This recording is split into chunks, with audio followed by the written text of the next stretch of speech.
What is up, everybody? Welcome back to the Crypto Sherpa Show, where I cover the latest cryptocurrency news articles to keep you up to date on what is going on in this crypto space and what is. Bitcoin is dipping right now. What's happening? And we're at currently 88,809. I'm just like going, what did take place? I think we're getting some outflows with the ETFs right now, which definitely would correlate with the price. Who knows? Maybe the big scare of solar flares are going to scare away people. So, yeah. So when I saw that article, I was like, today is slow news day. But then I saw this, I'm going, okay, what are the people who don't like Bitcoin going to talk about? Like, how are they going to say? We pretty much debunked all the myths that Bitcoin's bad for the environment because it uses green energy.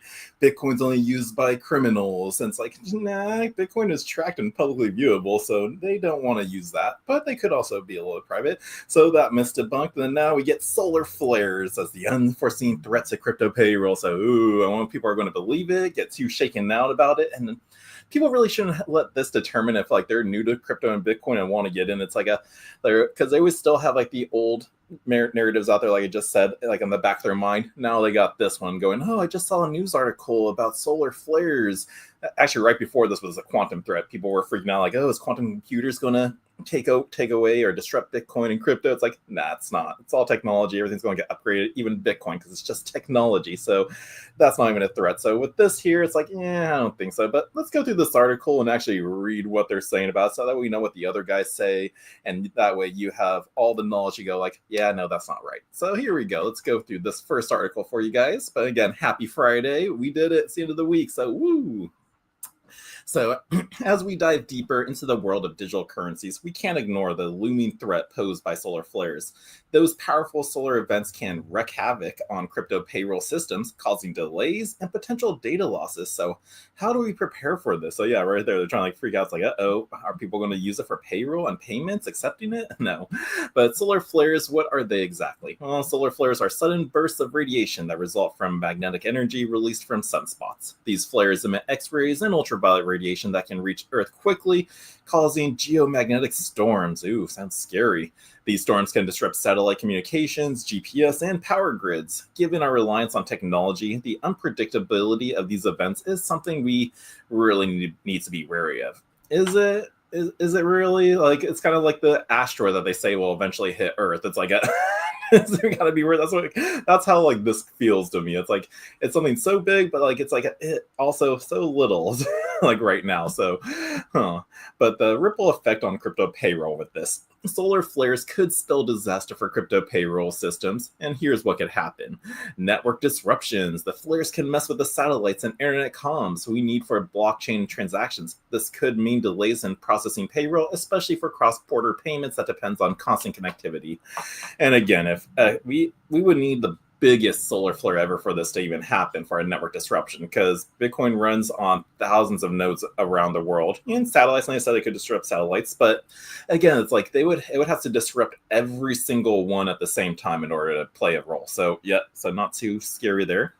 It may cause power outages. Geomagnetic storms can create power outages which hit mining operations hard. Less mining activity could lead to market volatility, impacting the value and availability of cryptocurrencies for payroll. So, if you don't have power, you can't mine Bitcoin, but Now, data corruption. Electromagnetic interference can corrupt data in exchanges, wallets, or nodes. Without solid backups and recovery plans, payroll systems could lose records or user assets, leading to a trust crisis. Now, is that even correct or accurate? I don't think that's correct. It can affect exchanges. Yeah, it can affect exchanges. That's true.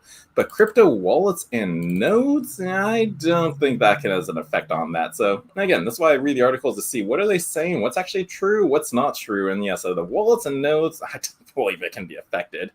Exchanges, that messes with their backup system because it's a centralized thing. They have one source for it. But for the decentralized blockchain out there, for the wallets and nodes, no. And then it also could disrupt access limits. Solar flares can disrupt internet infrastructure and power, making it hard for employees to access their crypto wallets or exchanges. Now, this could delay payroll receipts and usage. So this is the whole premise of their article. But how do we prepare for solar flares? Well, let's find out. To counter the risk from solar flares, crypto businesses should have solid mitigation strategies in place. disaster recovery plans. Set up a disaster recovery and business continuity plans that include regular automated backups stored in the cloud and on-site that protects critical finance, backup power, consider uninterrupted power supplies, and alternative energy solutions, keep operations running out during outages. I think that's any business out there. And like, I guess for Bitcoin miners, just have a backup power supply, or even for like solo miners out there, like again, as long as one Bitcoin network is running or one node is running, the system's still working. It's fine. Then we'll have more node operators coming in, verifying transactions, making it more secure. But again, once like one node, so if a node operator had a backup power supply and their little miner is still just mining out there, they could get very lucky and win a Bitcoin block. But again, I guess, yeah, have power backup.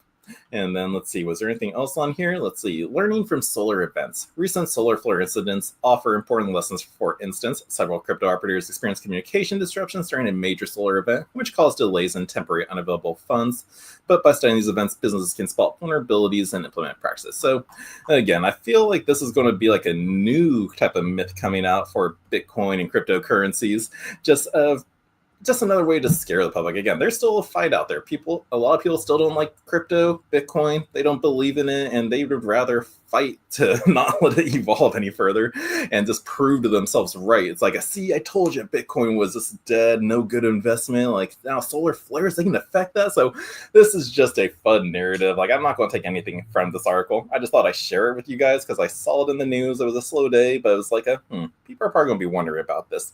So nothing to worry about solar flares. Bitcoin is still the strongest network out there. And yeah, these little things, unless it just took away the entire Earth, like I'm picturing like a giant solar flare or wave of fire just coming out the earth, killing us all. But that's the only way it would kill Bitcoin. I just don't think it would do anything else. But that is our first news article just to cover, have fun with. Now let's actually go into the actual Bitcoin news. What's going on around the world? Let's start with some Twitter ads. Like, let's see. Here's a post from Byte Federal. Fidelity CEO Abigail Johnson says that she personally holds Bitcoin, and she says it will continue to play a role in the savings of hierarchy. So yeah, we got big people. For those investors out there who hold in Fidelity, your stocks and everything, it's like your company you invest with and like trusting them to hold it. Their CEO is saying like, yeah, I hold Bitcoin personally. What does that tell you you should do? You should probably be holding on to Bitcoin as well. So yeah, so that's pretty cool that they found that out at the Founders Summit 2025. We do still have Bitcoin Blockchain Week happening, or Binance Blockchain Week happening out in Dubai. And then let's see what else. So, again, so our Bitcoin Trezor is still buying. Here's from Coin Bureau that Meta plan is to buy more Bitcoin. The company just announced a fresh $50 million raise to purchase more Bitcoin, and they currently hold 30,823 BTC, which is worth about $2.82 billion. So they're going to keep buying. They're following MicroStrategy's company, Strategy B, and I think these one of the ones that are just going to keep holding it, acquiring it, and they'll benefit greatly in the future. And then Exodus, I always like holding my crypto on the Exodus wallet. And looks like their Exodus CEO predicts Bitcoin to hit 200,000 in 2026. And he said that on CNBC. I'm not sure if you can hear it. But yeah, he's saying like there's still flow and everything going through, and like Bitcoin and cryptos could see like the cycle's not over. So people are still talking about that. They're still having their predictions out there. But again, like I think the cycle's on. I saw an article out here talking about like the crypto cycle's not dead, or the crypto cycle is over, and it's like now we have something new. So there was I didn't want to share that article because I had like some bias to it, or I just had disagreements and stuff. But it's like what was it? It was just like, because again, there's some people out there who still fully believe in the 4-year cycle. Some do not. So it's like, again, I do not. I'm thinking times have changed, and we've already seen it. So I'm just playing it day by day now. But again, how did I even get on that article? Oh, yeah, I was talking about that because the CEO of Exodus Wallet is still predicting over $200,000 Bitcoin. So again, we could. There might not be no more cycles anymore, and this could just be the start of a new one, and we might not have to wait 3 years until 2029 to get the next bull run to happen. Because, yeah, the crypto halvings are usually like kind of like catalyst points for Bitcoin's price and crypto's price. And our next one's set for 2028, but people always like expect like the price should bump right when the halving happens. Now we usually see those price swings within the following year. So again, I don't think we're going to get that dip, but again, just take it day by day. But what's happening else in the United States for crypto? Let's find out. We have Indiana lawmakers push a bill to make state make state a Bitcoin leader. So other news outside of Texas, I always love seeing more and more states get on board with crypto's adoption. Now, Indiana is advancing a bill to let state pension plans offer Bitcoin and crypto ETF investments while blocking local restrictions on the digital asset activity. So I wonder what that means. Now, Indiana lawmakers are taking a bold step towards embracing Bitcoin. A new proposal would let the state invest in digital assets like Bitcoin through regulated funds while blocking local governments from restricting crypto companies. Now, the measure was House Bill 1042, which reflects growing political and financial interest in crypto digital assets, once seen as a fringe, now having backing from the top U.S. leaders, including President Donald Trump and major financial institutions. Congress also passed its first major crypto bill earlier this year. Indiana wants in. Lawmakers gave HB 1042 an early hearing as they juggle redistricting, signaling, and the issue to a top priority for Republicans. Now, digital assets are quickly becoming part of everyday finances, and Indiana should be ready to engage in smart, responsible way, said Bill Arthur, Representative Kyle Pierce, and Representative Anderson, or is that Republican? Now, this bill gives Hoosiers more investment choices while establishing guardrails and helping us explore how blockchain and digital asset technology can benefit communities across the state. Now, is a cautious Bitcoin and crypto approach to this? Well, the Indiana bill would let public investment funds gain exposure to digital assets, but only indirectly. It does not allow direct crypto purchases. Instead, it authorizes cryptocurrency exchange or ETFs, and these funds track crypto prices and operate under federal oversight. Now, ETFs offer more stability than holding tokens directly, but risks still remain. The SEC has warned that crypto markets still lack strong safeguards and are vulnerable to fraud and manipulation.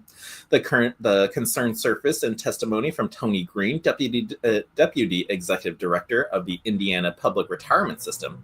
He said the INPRS was neutral on the bill, but would want clear disclaimers about volatility. He also noted members have shown little interest in crypto options. Now, under the bill, several major programs in Indiana must offer at least one crypto ETF. That list includes the 529 Education Savings Plan, the Hoosiers Start Plan, and retirement systems for teachers, public employees, and lawmakers. Now, other state funds would also gain authority to invest in crypto ETFs. The state treasurer could place assets in stablecoin ETFs as well. Now, guardrails in a task force, the bill goes beyond just investments. It would restrict how Indiana state agencies and local governments regulate digital assets. Pierce said that the aim is fairness. The measure bars local rules that target crypto use, mining operations, or self-custody. It also protects private keys as a privileged information. Now, the proposal creates a blockchain and digital asset task force, and the group would study potential government and consumer uses of the technology and would also recommend pilot projects across the state. Now, Bitcoin is a national trend. States are increasingly exploring crypto and pension funds and public accounts.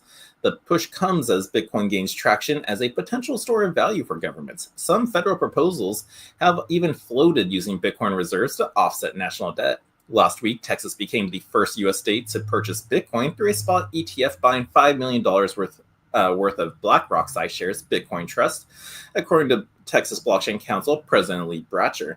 And that was just half of the $10 million they're going to invest. So yeah, they're like they purchased the first spot Bitcoin ETF. So they had $10 million to go. Half was going to that. And they did say the other half, so the other $5 million, is going to be a direct purchase for Bitcoin. So that's going to be great. I can't wait to get that news article to hear Texas really being the first state to buy Bitcoin directly, not from a confiscation from some like illicit activity, not from some other thing, but it's just like they actually purchased it. So that's going to be huge and bullish news when we get that. Now, the acquisition is the state's first move under its new strategic Bitcoin reserve created by legislation signed in June. Now, Texas plans to eventually self-custody its Bitcoin, but use IBIT for the initial allocation. While the procurement process continues, the purchase highlights rising state and institutional interest in Bitcoin as a reserve asset.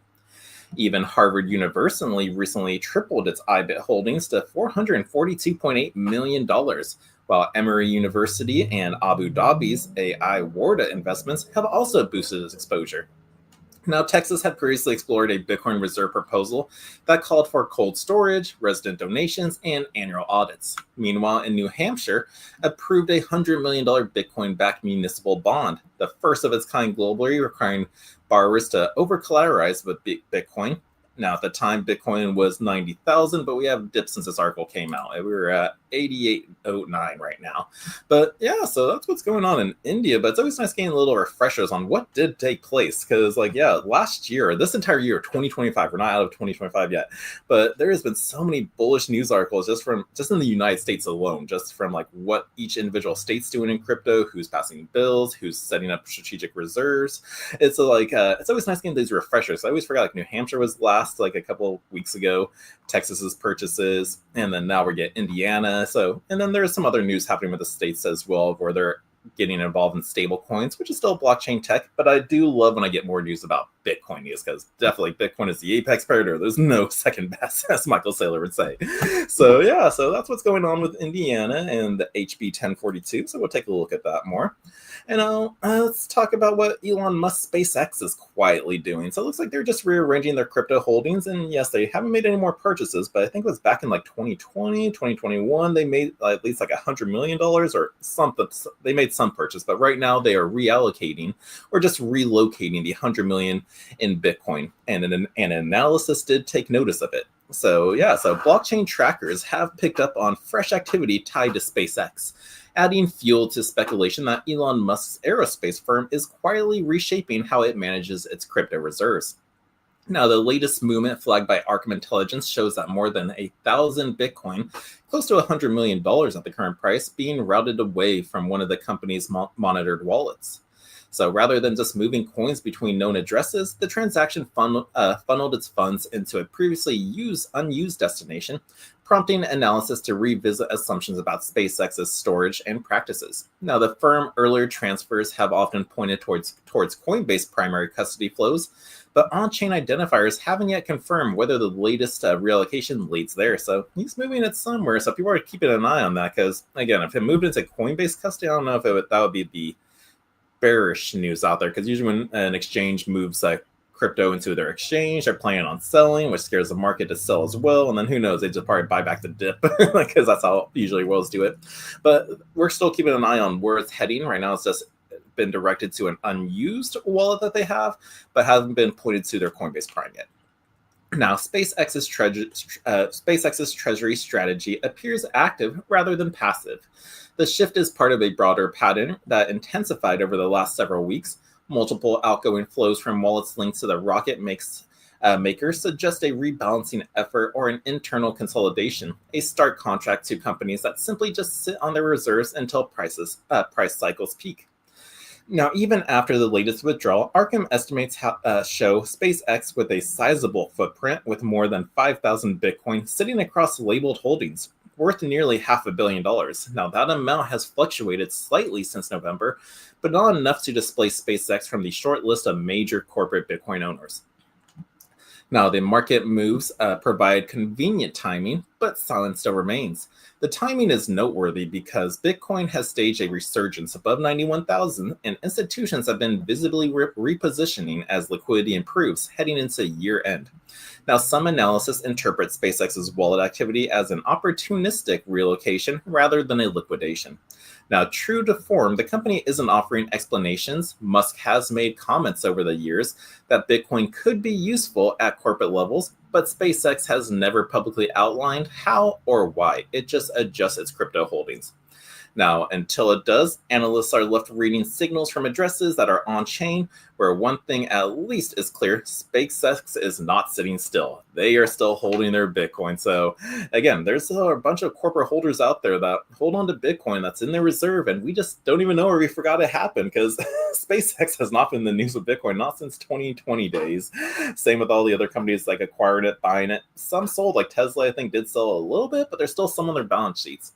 So you may forget that Elon Musk still holds some Bitcoin, or at least his company does. Does Elon Musk even actually hold Bitcoin? Hold on, let's take this channel to ChatGPT, or we should actually ask Grok on X. That is Elon Musk's channel. Yeah, let's actually ask it. Let's ask Grok instead of ChatGPT, because this is the AI that Elon Musk built. So let's see. Does Elon Musk personally hold Bitcoin? So let's find out. What does it Does his baby boy Grokky know? This is Elon Musk's baby. Let's see. He has publicly confirmed this on multiple occasions, most notably during a July 2021 appearance on the B Word podcast, where he stated that Bitcoin is his largest crypto holdings. Let's see, likely to board market. Let's see, from small amount like 0.25 Bitcoin gifted to him in 2019. So he has that amount. But this personal ownership is separate from his company. So, wait, is that really the only little bit of Bitcoin he's got, 0.25, that was gifted to him? Well, who knows? Maybe there's still nothing else publicly noted. Because, again, Bitcoin could be private. If you held it in a self-custody wallet, purchase it confidentially, which we do offer here at the Crypto Club. So yeah, right there, Bitcoin Ben Crypto Club or BitcoinBen.io are programs we offer confidential bulk purchases. You could have made a purchase, put it in a self-custody wallet. Now there was no public announcement about his purchase, so who knows? Maybe Elon Musk has a little bit more than just that 0.25. But his companies, Tesla still holds 11,509 Bitcoin, while SpaceX holds around 5,000 to 8,000 Bitcoin. So yeah, there you go, peoples.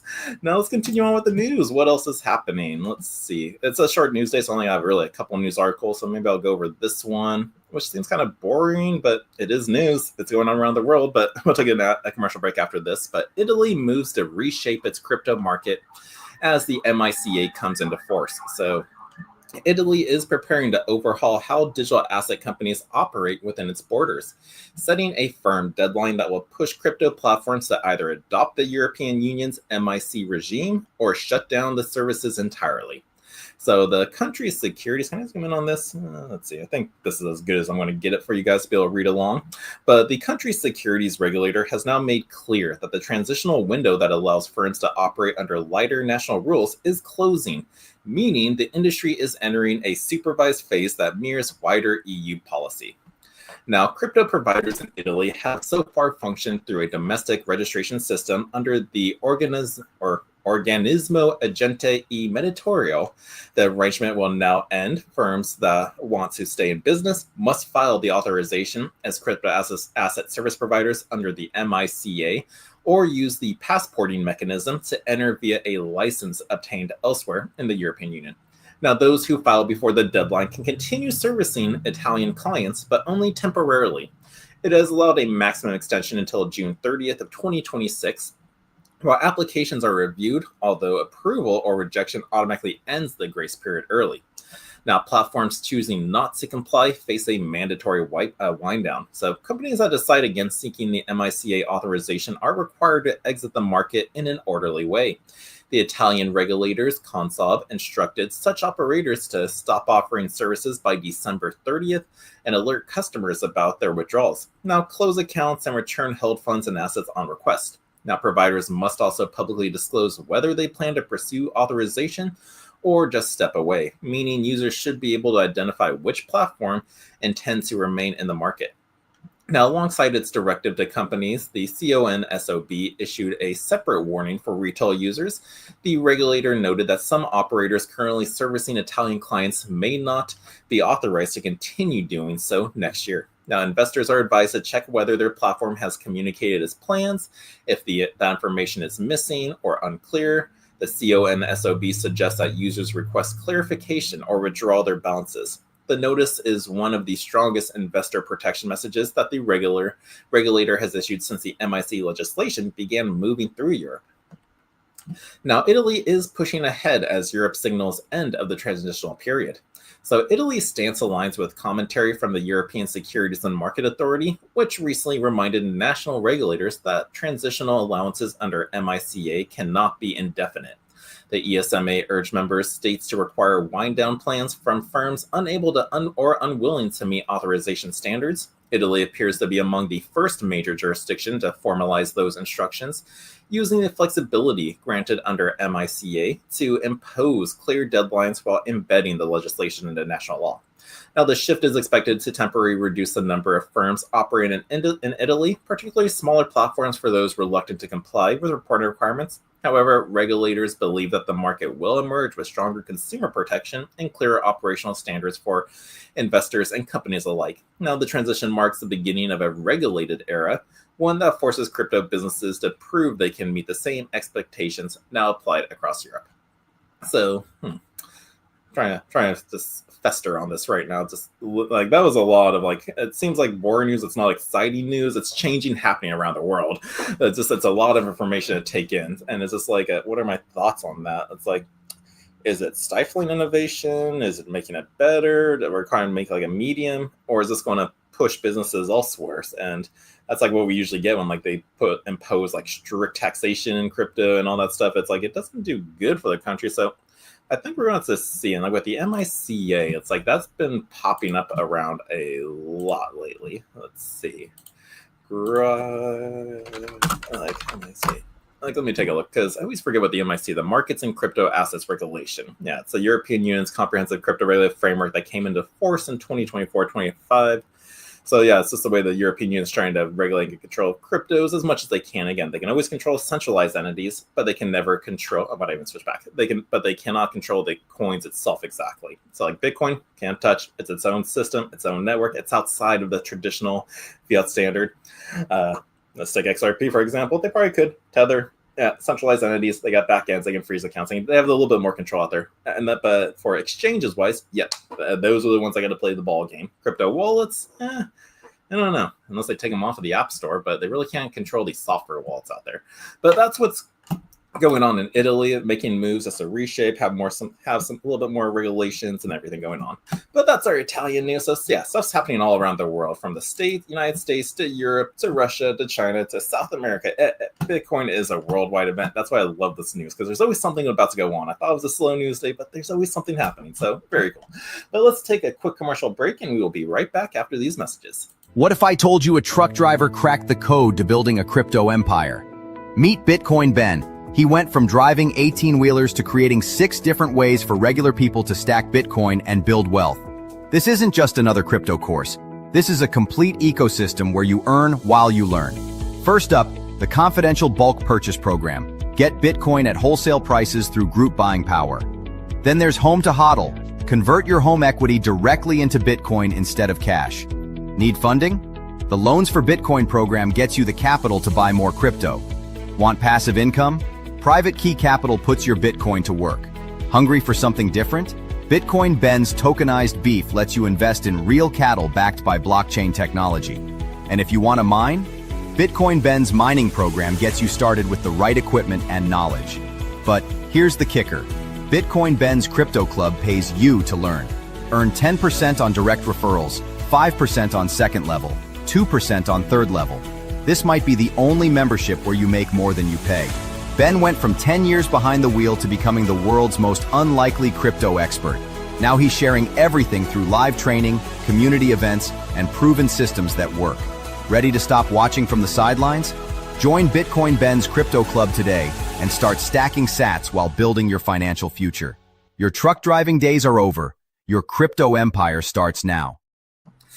And we're back with some more news for you. So yeah, if you guys want more information, go to bitcoinben.io right here, or give us a call at 941-413-8080. We got people on the line ready to answer all your questions you got.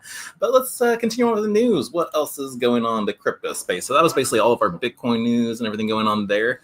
Let's talk about some altcoins. What's happening there? Let's see. Here's some XRP news for the validators out there. So yeah, XRP validators are warned about the upgrade to Ripple 2.6.2, and they now or face amendment block. So if you're an XRP validator, you guys need to be doing this upgrade now. Otherwise, you're no longer verifying their blocks. You're not getting any rewards anymore. So you may want to pay attention and do that update.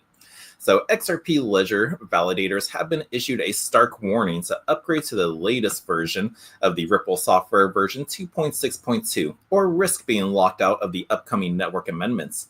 With only 13 days and 20 hours remaining before the deadline, John Nielsen, an XRPL validator, has cautioned that failure to update could result in validators being amendment blocked, cutting off their ability to participate in the network's features and developments.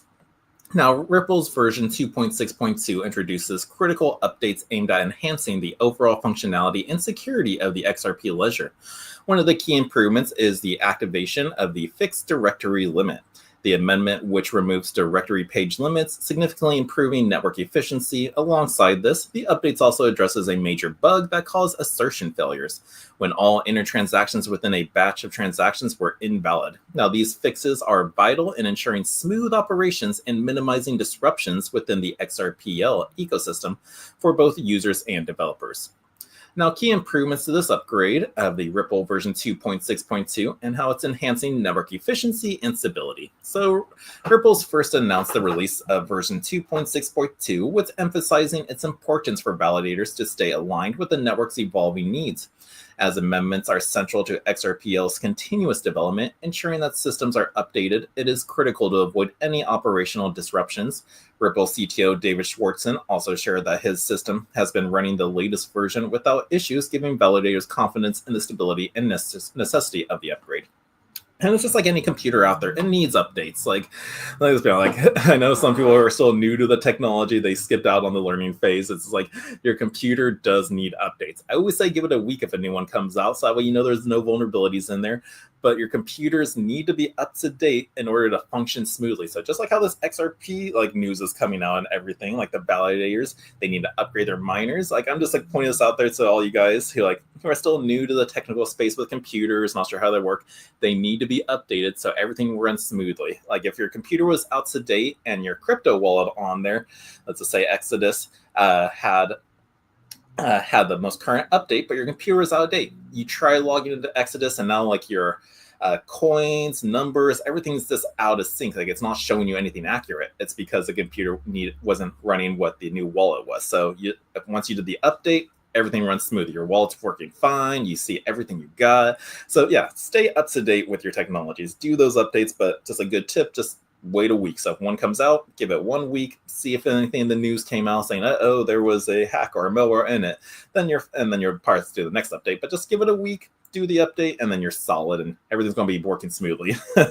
Also, I should probably say this too with technology. Computers really nowadays only last 3 to 5 years. They can last longer, but they literally get pushed out, especially if you're a Mac system.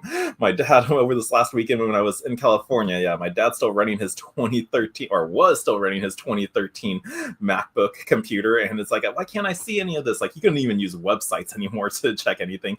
It's well, you're out of date. And he was behind, I think, a couple updates to whatever that computer's max was. And then he was getting a new computer anyways. But he's oh, so computers don't last anymore. I was no, they don't. So I always consider getting a new one every 5 years just to stay in control. It's kind of why probably most companies also move their crypto around. We had Elon Musk just moving out, reallocating, or we hear exchanges moving cryptos. It's just to stay up to date, fluent, to have the best stuff. But let's continue on with this XRP news. So there are still some exciting new features like smart escrows and token escrow. Alongside this virtual update, or this vital update, the XRP ledger is also rolling out new features designed to increase its functionality, which is smart escrows, a new feature on XRPL which allows users to customize escrow transactions with conditions based on real-time data, such as the XRP price using oracles. This addition is part of Ripple's ongoing efforts to increase the programmability of the XRPL. Now, the upcoming token escrow amendment will further extend the ledger's capabilities, enabling users to hold not only XRP, but also issued assets and multi-purpose tokens. In escrow, these changes the position that the XRP ledger to support a broader range of use cases, attracting more developers and businesses to its platform. Because they do need people who want to actually build on their network. If a new layer 1 project comes out, but nobody knows about it, no one's building on it, that project's going to fail. So I guess this is XRP's way, just still staying up to date. They need to bring people in to actually work on their network. But as the XRP ledger continues to evolve, the urgency of keeping up to updates like Ripple 2.6.2 become clear, ensuring that validators remain active participants in the growth of the future and developments. So that is our XRP news. What's going on there? I'm sure there's a bunch of other stuff happening, but that's just the one I got for you. Now, next up in the altcoin space, it looks like Solana and Coinbase connect together using Chainlink. So, that's pretty cool. So Base launched a Chainlink secured bridge to Solana, enabling cross-chain asset transfers between Ethereum Layer 2 and the Solana blockchain. So Solana and Coinbase's Ethereum Layer 2 blockchain, Base, have been bridged together using Chainlink's technology in a move to increase liquidity between the two networks. Now, Base said on Thursday that it launched a bridge connecting it to Solana secured by Chainlink's cross-chain interoperability protocol, and Coinbase enabling seamless asset transfers. Now, the bridge is now live on mainnet for builders to integrate and rolling out for anyone to use in apps, including Zora, Aerodrome, Virtuals, Flaunch, and Relay. Now, users will also be able to trade Solana and many Solana-based assets on Base. Base developers can also integrate the bridge to support Solana assets, such as SPL tokens, natively in their apps. Now, Solana is the second largest blockchain by value locked, with $9 billion in assets, while Base is the sixth largest with $4.5 billion in assets per DeFi Llama. Now, both blockchains are known for their aim to facilitate trading and low fees. Now, a cross-chain interoperability milestone, the bridge is a technical milestone as it joins the Ethereum virtual machine compatible chains with Solana's non-EVM architecture, so that is pretty big. Now, Base is also positioning itself as a hub for multi-chain activity rather than competing solely with the EVM ecosystem, which could give it an advantage as users increasingly want to access the assets across different chains without managing multiple wallets. Now, both Base and Solana have been primarily used for meme coin minting and trading due to their high throughput and low transaction costs. Now, activity on Solana has been in decline for a year, with active addresses peaking at over 6 million in November 2024 and subsequently falling to their current levels of 2.4 million, according to DeFi Llama. Now, Base active addresses have also been in decline since peaking in June. However, the blockchain transaction count has risen this year, hitting a monthly peak of nearly 407 million transactions in November. Now, Solana and Chainlink trade down on the day. The price of Solana token did not react to the news and dipped 3% on the day to below $140, and Sol is now down more than 50% from its January 2025 all-time high, where it was at $293.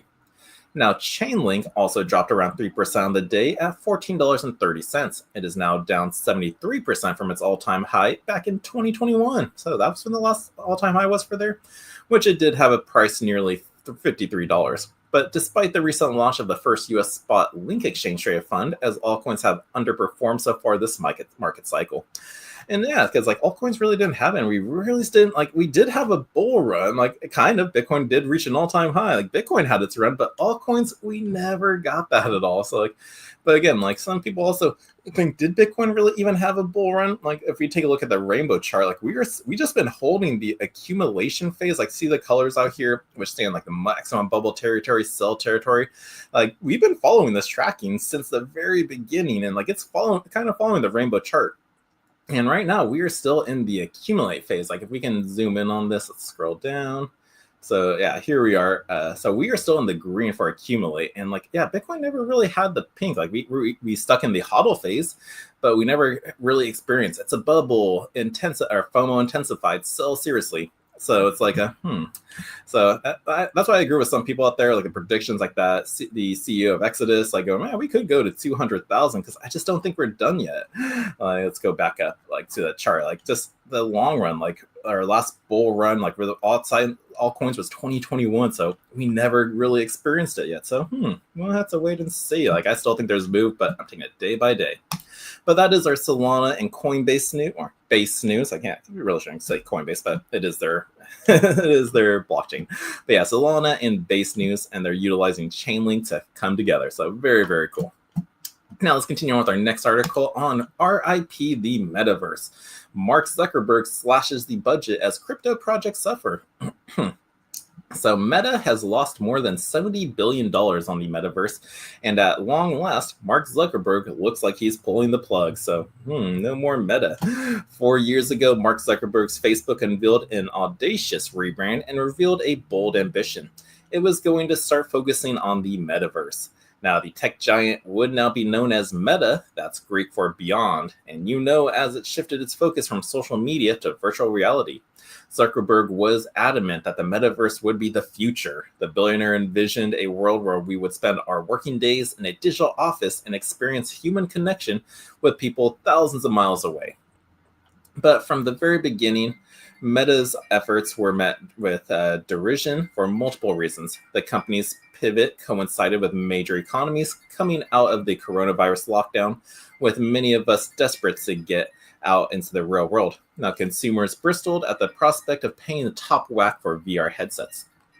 Now, as New York Times columnist Kevin Roose tweeted all the way back in 2022, it's generally puzzling that Meta spent more than $10 billion on VR last year, and the graphics and flagship app still look worse than a 2008 Wii game, which was kind of true. But undeterred, Zuckerberg continued to throw vast amounts of vast amounts of cash behind his pet project. His company's metaverse development is based in a department called Reality Labs, which has lost more than $70 billion to date. And with every passing quarter, as the bill grew bigger and bigger, investors became more nervous.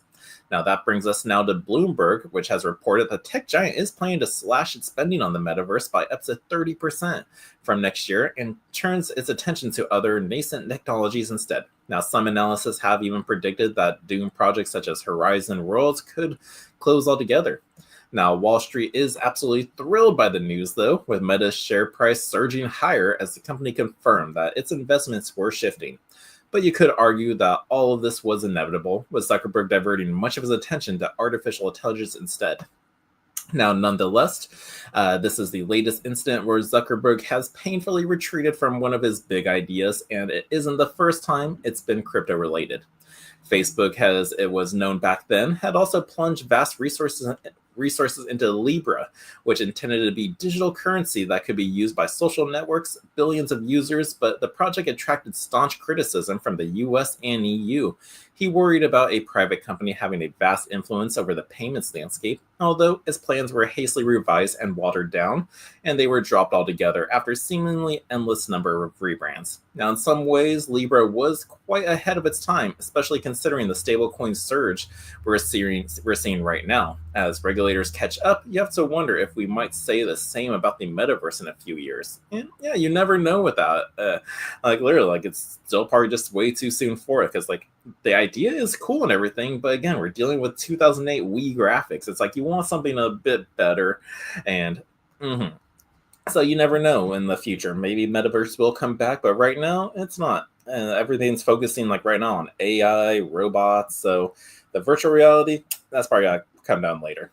But indeed, there are also close ties between the metaverse and the crypto sector, with many projects setting out a vision of creating decentralized, used owner economies. Now, there were dreams of worlds dominated by plots of land transformed into NFTs, with decentralized autonomous organizations established so users could vote on what happens in the future. Play to earn was another huge element, with some gamers managing to cover their rent through their income they received, but the tokenomics proved unsustainable.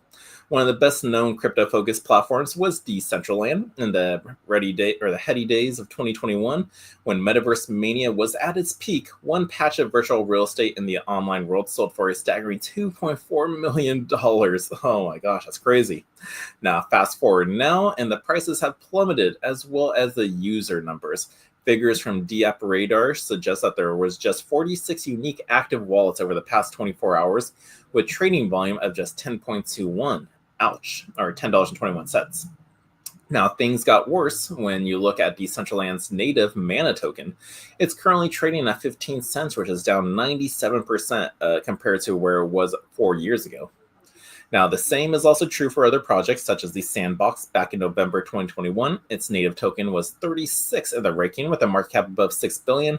Now, I hear you ask, it's 103rd. It's the 103rd and down 98.2. So Zuckerberg's retreat from the market almost certainly means it's the end of the road for the metaverse in Silicon Valley and crypto more widely. Well, I don't agree that it's the end of it. I like that one part that did say, look at where stablecoins are with Facebook and Libra. If that happened now, that coin probably would be going, the company, because it's a stable coin, so it would stay 1-to-1, but it would be holding, probably being used, and very active. But again, wrong time, wrong place. So maybe this is the same for the metaverse. Maybe a couple of years down the road, technology is a little bit better, graphics are cooler, it's more smoother, easier to use. It still could have a comeback, but definitely it's not happening now. Everyone's so focused on AI and robots. But that's what's going on with metaverse and Facebook and Mark Zuckerberg. It looks like it's going bye-bye. They're cutting it 30%. And whoa, is that my last article I had for you?